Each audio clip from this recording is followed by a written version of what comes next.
We select the Father and Son podcast. Hello and welcome to Game Select the Father and Son podcast. Brilliant. I hope everybody enjoyed the Special that we launched as this goes out on May the 4th, wasn't it? And it was a Star Wars special we did, Brody, talking about Lego Star Wars. I think it was a surprise for everyone.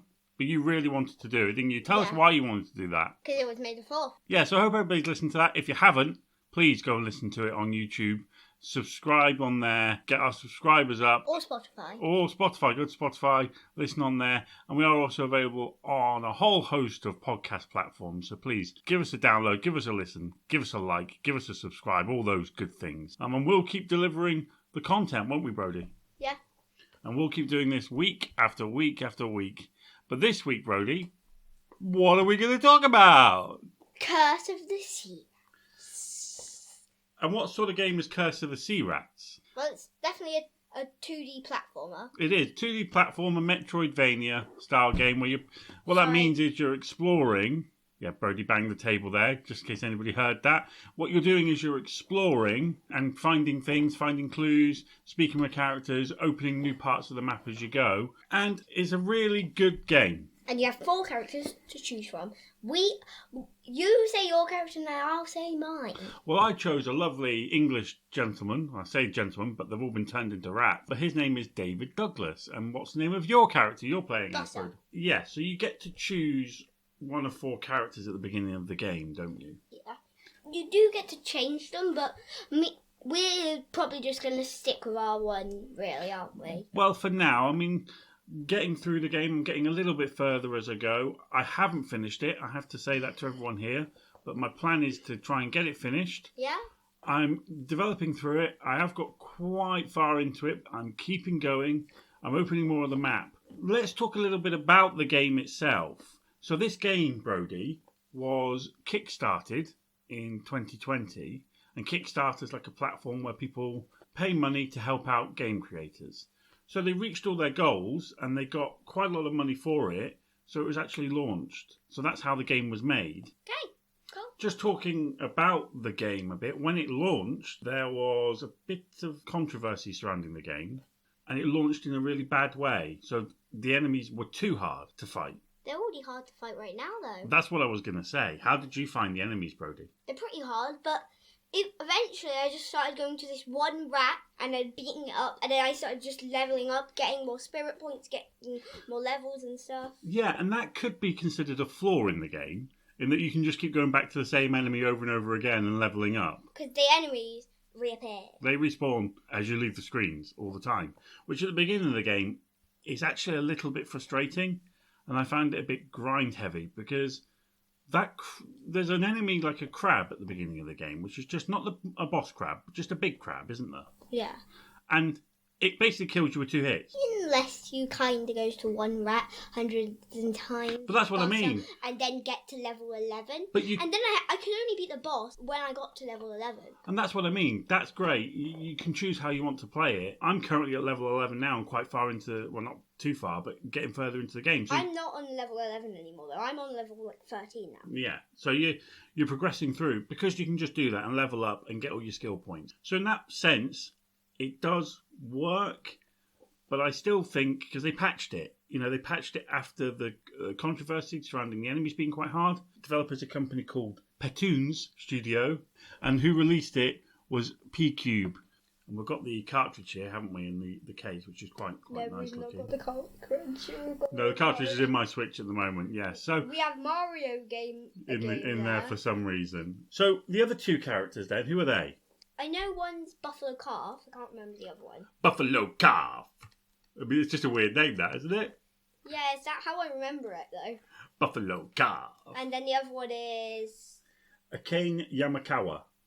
And wasn't Buffalo Calf arrested for letting horses free or something? Is that what the backstory is? Yeah, they all have their own backstory, don't they? Pretty sure she was under arrest for releasing horses. And the wizard in charge, what's their name? Wu Yun? Wu Yun, yes. So they've all got these mystical names. And the evil witch is called? Brody's taking a look at the case. Hopefully he hopes it tells him on there. Floribun! Flora burn. Bun. Not bun. Flora buns. Isn't that just buns with Flora butter in it? I meant to say Flora bun. So what did you think of the voice acting in the game? Yeah. So you don't have to read it. It will do it for you. Yeah, it's fantastic, isn't it? I actually think that's one of the strong highlights of the game. As soon as I started playing it, I went, they've recorded a lot of lines and a lot of different characters. I think some of them are the same people putting on different voices, like this sometimes. What do you think? I think there's one voice for the girl and one voice for the boy. Like Buster and Douglas have the same voice. Douglas has more of a high. Hello there, this is me. I am a rat. It's like that, isn't it? And then Buster's voice is quite deep. Hello, I am Buster. Yeah, it is exactly like that. But I think there are a lot of people that they've got, but I think some of them are changing their voices. But I think that's great. I think I mentioned this earlier, but the artwork and the style, it's like a cartoon, isn't it? Yeah. And it's super well animated. We've been playing it on the Switch. Again, the Switch is aging hardware, but it plays okay. I've just got to a part which is like a well and like a barn, and there's a little bit of slowdown there. Tiny bit, because there's a lot going on. There seems to be like duck and geese in the background, yakking away. But I expect that. The Switch is now 7 years old, over 7 years old. We are hoping out for a Switch 2, aren't we, Brody? Yeah. Oh yeah, the bosses are really hard in the game, aren't they? I had to get to like level 11 to beat the first boss. Yeah, and there's a lot of jumping over that first boss, isn't there? Jumping over barrels, and then he charges at you. I was actually thinking when I was fighting that boss... Is he like Donkey Kong?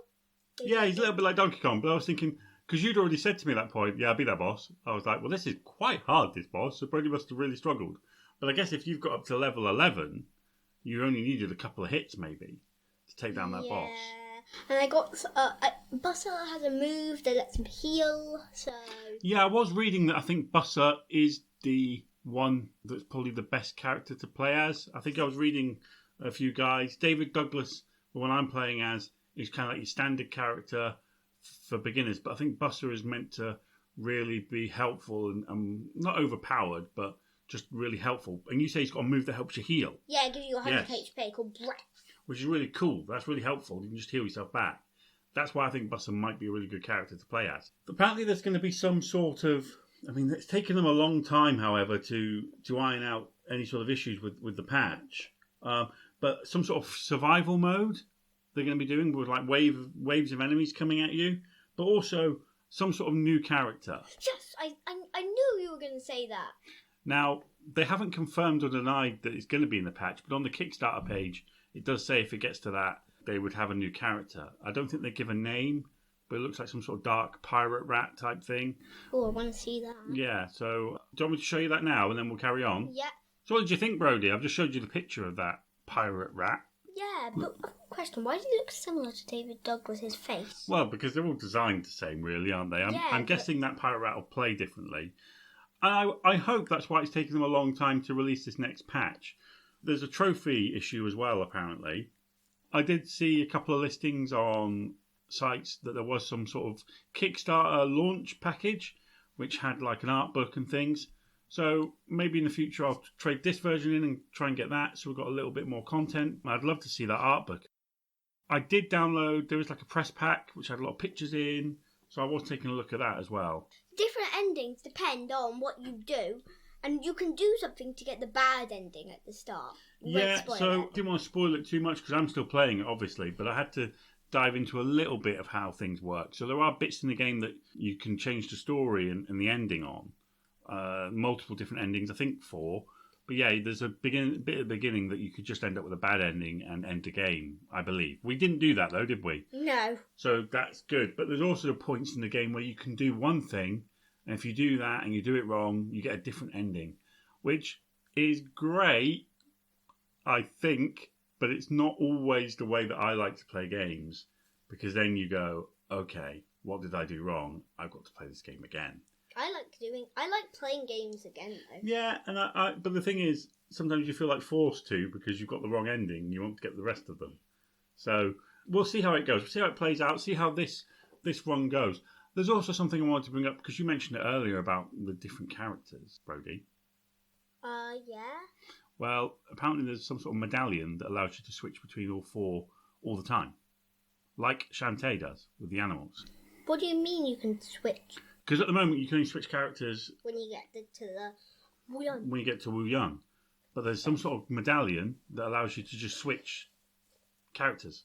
So you can change abilities, use all the different abilities at all times. Now that's where I want to get to, because that's really going to open the game up, I think, a little bit. Being able to switch between... Because I've only played as one character so far. I mean, I'd love to be able to do that and switch between the characters, get different playstyles, and then I think that will really open up the game. So I'm going to keep playing. Are you keeping playing on it? Yeah. Yeah, and I am going to get it completed. And if we do get any more, information about sea rats or anything like that, we can always update the listeners, can't we, and talk it through. Oh, also, we have a song. A Game Select song. We do have a Game Select song which is listenable on YouTube. It's titled the Game Select Podcast Song. Very inventive, is it really, Brodie? No. But yeah, I hope everybody is listening to that, singing along. Play it at parties if you want. Stick YouTube on, play it at a party. Have a dance. You've been enjoying it, haven't you, Brodie? Yeah. You've been dancing along to it, singing along. We tried to put a nice little... It's not a proper music video, but it's just got a couple of our favourite things that we've covered so far, such as Crash, Spyro, Dizzy. Skylanders, which hasn't actually got much views. No, I think we need to make a plea for that, really, on this podcast. Our Skylanders episode doesn't have many views at all, which doesn't bode well for a new game, I was saying to Brodie. It seems to be the least popular one of the episodes. So please, just go back, listen to these, listen through them. I get the impression, Brodie, people are listening to them and going back because, we're still creating new content every week, but I think people are still listening to the old ones and playing catch up a little bit on what we're talking about. What do you want to talk about next week? Power Rangers, Battle of the Grid. So Brodie's made a planner, which basically is planning out every single thing we're going to be talking about for the next 25 years, have you planned it for? I mean, it's like a lot of podcasts, so it should at least last this year. Yes, and, I have to force the boss's arm if I want to put something else in there, maybe talk about something different. I have to sit down with the boss and ask him what he wants to talk about this week, and could I possibly talk about something different? May change slightly if I get my way, but next week with Power Rangers, Battle of the Grid. Yes, we like that game, don't we? I might not be able to put all my Power Rangers up on the No, table. you won't be putting all your Power Rangers on the table, because if you do, they will break the table. Yeah, or we won't have enough room to do it. No, I mean, we only have a small table anyway, so excellent. Right, Brodie, do you want to say goodbye? Goodbye! Bye-bye, everyone. Game Select, a father and son podcast.